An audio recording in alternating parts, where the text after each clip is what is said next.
Welcome to day 122 of the New Way. I'll read Matthew 14:22 through 27. Immediately, Jesus made the disciples get into the boat and go on ahead of him to the other side while he dismissed the crowd. After he had dismissed them, he went up on a mountainside by himself to pray. Later that night he was there alone, and the boat was already a considerable distance from land, buffeted by the waves because the wind was against it. Shortly before dawn, Jesus went out to them, walking on the lake. When the disciples saw him walking on the lake, they were terrified. "It's a ghost," they said, and cried out in fear. But Jesus immediately said to them, "Take courage, it is I. Don't be afraid." So Jesus is on land, spending some time praying, and he apparently sent the disciples home in the boat. Here's another example of Jesus spending time alone in prayer. Now, what time of day did Jesus rescue them? Some translations say around dawn. Some say in the fourth watch, meaning between 3 and 6 a.m.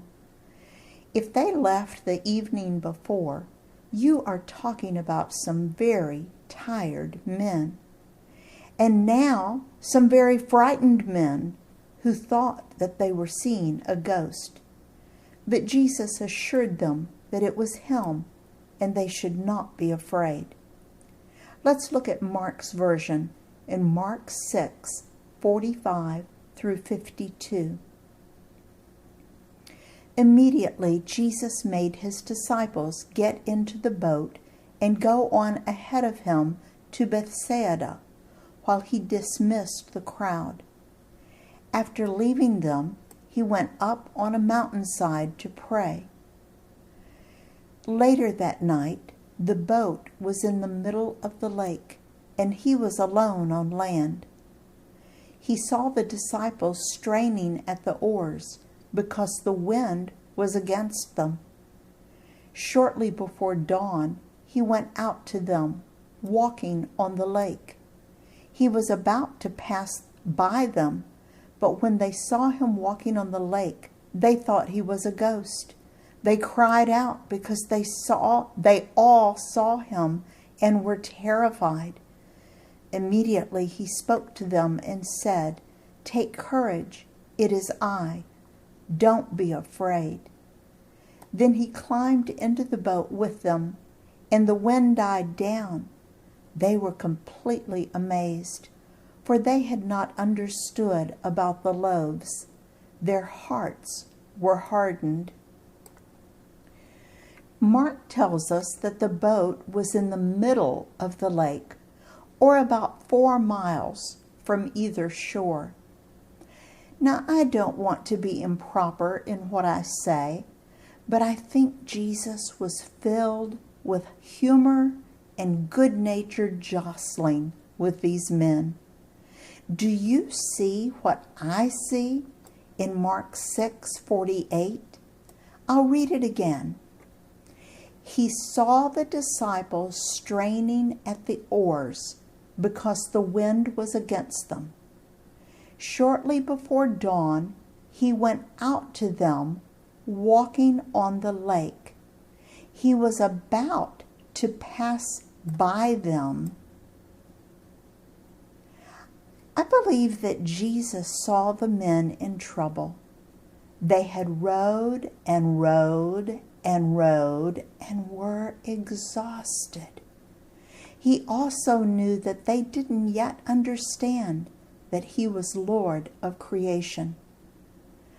I think that Jesus put his hands in his pockets.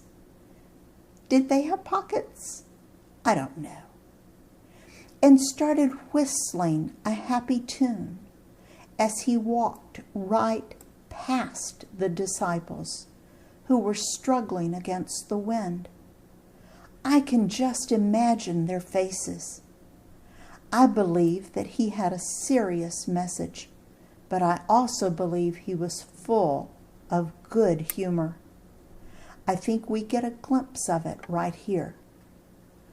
What do you think it means that their hearts were hardened? I think they were still wrestling with disbelief. They had seen hundreds of miracles by now, yet they struggled to believe that Jesus was able to take care of all the details. We need to stand guard against hardened hearts. What does that look like in a follower of Jesus today? A hardened heart might mean forgetting that God is in control, forgetting that God can take care of our needs, forgetting that God loves us, forgetting. It seems to have something to do with forgetting who God is and what He can do. What are some things you could do to keep from forgetting? One thing I highly recommend is to start keeping a record of answered prayer. God is so faithful to us, but we forget so quickly.